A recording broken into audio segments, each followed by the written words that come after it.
Hello વિદ્યાર્થી મિત્રો, કેમ છો? આજે આપણે ધોરણ 4 વિષય હિન્દી પાઠ 8 ફળ ફૂલ ફળો અને ફૂલો વિશે આજે આપણે જોવાનું છે. તો વિદ્યાર્થી મિત્રો, પહેલાં આપણે ફળો વિશે જોઈએ. તમને જે સૂચના આપી છે, નીચે ફલો કે ચિત્ર देखिए और उनके हिंदी और गुजराती नाम पढ़िए. તમને સરસ મજાના ચિત્રો આપ્યા છે. ચિત્રોની નીચે તમને હિન્દી અને ગુજરાતી બંને નામો આપ્યા છે. સરસ મજાના ખાવાનું મન થઈ જાય એવા ફળો તમને ચિત્રો સાથે આપ્યા છે. વિદ્યાર્થી મિત્રો, આપણે ગુજરાતી નામ તો બધા ફળોના જાણીએ છીએ, પરંતુ ઘણા એવા ફળો છે કે જેના આપણે હિન્દી નામથી અજાણ છે. તો આજે આપણે એનો પરિચય કરી લઈએ. તો બધા ધ્યાનથી જોજો. આમ જે કેરી, આમ એટલે કેરી, કેલા, કેળું, સેબ, સફરજન, જે સરસ મજાનું લાલ કલરનું આપણને કહે ને કે ખાવાનું મન થઈ જાય એવું સફરજન, કે જેને આપણે હિન્દીમાં સેબ કહીએ. અનાર એટલે દાડમ, કે દાડમ આપણને ઉપરથી દેખાય ખરબચડું, પરંતુ કુદરતની કેવી કળા છે કે અંદર એના જે દાણાની ગોઠવણ છે એ આપણે ફોલી લીધા પછી ફરીથી ગોઠવવું હોય તો આપણાથી ગોઠવાતી નથી. એવી આ કુદરતની કેટલી કળાઓ એ કે ભગવાને આમાં ભરી છે. અને મોતીના દાણા જેવા સરસ મજાના લાઈનબંધ દાણા મૂક્યા છે. ત્યાર પછી અંગૂર, અંગૂર એટલે દ્રાક્ષ, ખાટી પણ લાગે, મીઠી પણ લાગે, પરંતુ આપણે કહીએ ને બેટા કે જેને ખાવા મળે એને એમ થાય કે આ દ્રાક્ષ ખાટી છે. શિયાળ જેવું થાય કે શિયાળ કૂદકા મારી મારીને થાકે, અને જ્યારે એને દ્રાક્ષ ખાવાની ન મળે ત્યારે છેલ્લા એમ બોલે કે છી છી, આ દ્રાક્ષ તો ખાટી છે. પરંતુ આપણને તો દ્રાક્ષ એટલે દ્રાક્ષ, ખાટી મીઠી બધી દ્રાક્ષ ભાવે. ત્યાર પછી સંતરા, સંતરા એટલે સંતરું, કેવું સરસ કેસરી રંગનું પર છાલ હોય, ફોલી એટલે એ પણ કેટલી સરસ મજાની અંદરથી ચીરો નીકળે, આપણને ખાવાનું મન થઈ જાય એવું આ સંતરું.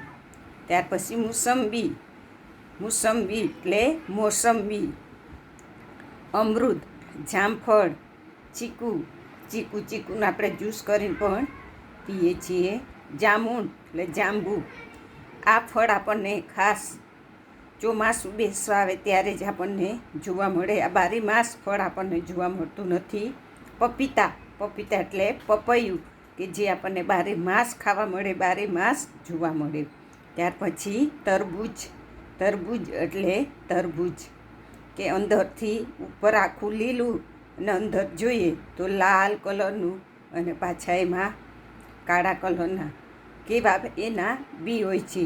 એટલે મિત્રો, આપણે જે ફળો ખાઈએ છીએ એ ફળો પાછળ એ કે ભગવાનને આપણી માટે કેટલા સરસ ફળો, આપણે તંદુરસ્ત રહીએ, આપણે તાજા માજા રહીએ, એના માટે આ ફળો નિર્માણ કર્યા છે.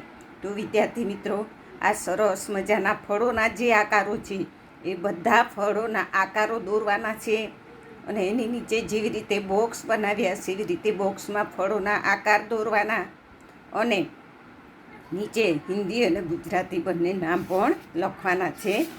ત્યાર પછી આપણે જોઈએ સરસ મજાના ફૂલો.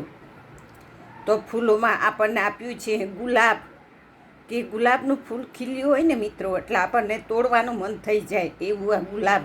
સફેદ કલરનું પણ હોય, લાલ કલરનું પણ હોય, પીળા કલરનું હોય, ગુલાબી કલરનું હોય ગુલાબ. પછી કમળ, એ તો આપણે કહીએ ને કે ક્યાંક આપણે સરોવરમાં, તળાવમાં આ કમળ આપણે જોઈ શકીએ.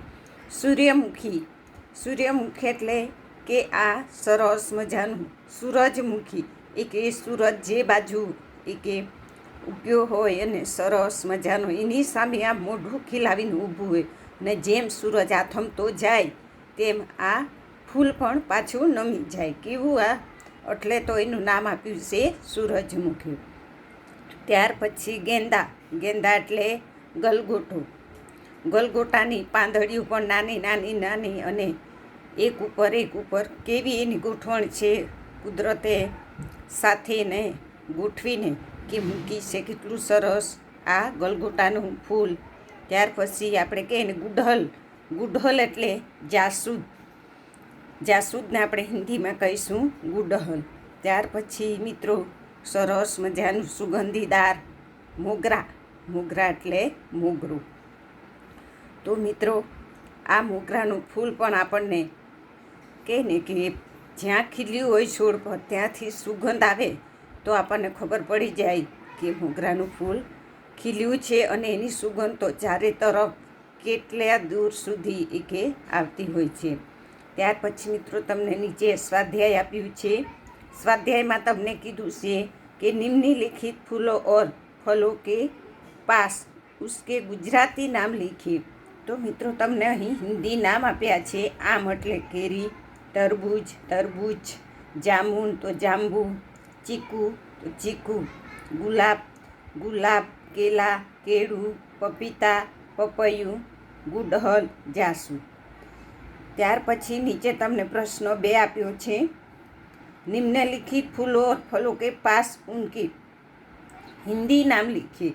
તો અહીં તમને મિત્રો ગુજરાતી નામ આપ્યા છે. ગલગોટો તો ગેંદા, કમળ તો કમલ, સૂરજમુખી સૂર્યમુખી, સફરજન સેબ, મોગરા, દાડમ અનાર, જામફળ અમૃત, દ્રાક્ષ અંગૂર. તો મિત્રો આપણે બધાએ આ સરસ મજાના ફૂલો પણ દોરવાના છે, અને એમાં કલર પણ પૂરવાના છે, નામ પણ લખવાના છે, અને જેવા આપણે એવા બધાએ ચિત્રો સાથે એ કે આ પાકી નોટમાં પણ દોરવાનું છે, અને આ સ્વાપોથીમાં પણ બધાએ આ પેજ પૂરી લેવાના છે. ઓકે, જય શ્રી કૃષ્ણ.